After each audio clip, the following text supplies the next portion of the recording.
Pemirsa, dugaan kasus tindak pidana politik uang pada pemilihan legislatif 2024 yang menyeret dua caleg terpilih dari Partai Gerindra dan seorang relawan segera dilimpahkan Kejaksaan Negeri Manado ke pengadilan.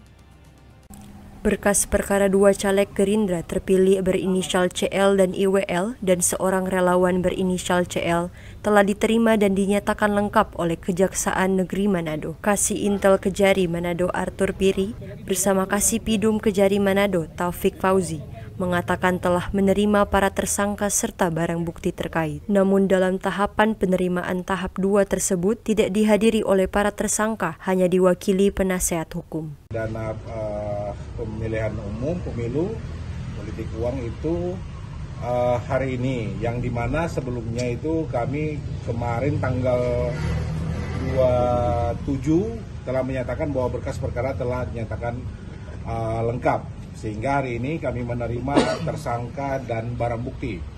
Adapun terkait dengan penerimaan tahap 2 pada hari ini itu tidak dihadiri oleh tersangka, yang hanya diwakilkan oleh penasihat hukum dari tersangka. Dan mungkin dalam waktu dekat akan kami segera limpahkan ke pengadilan untuk disidangkan.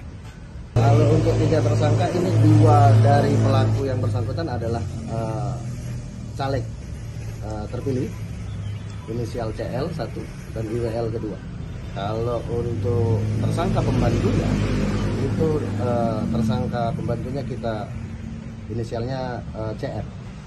Dia membantu tindak pidana money politik di situ. Diketahui tersangka merupakan kakak beradik IWL alias Indra terpilih sebagai anggota DPRD Kota Manado, sementara CL alias Christivel untuk DPR RI. Regina Mangkei melaporkan untuk Kawanwa TV.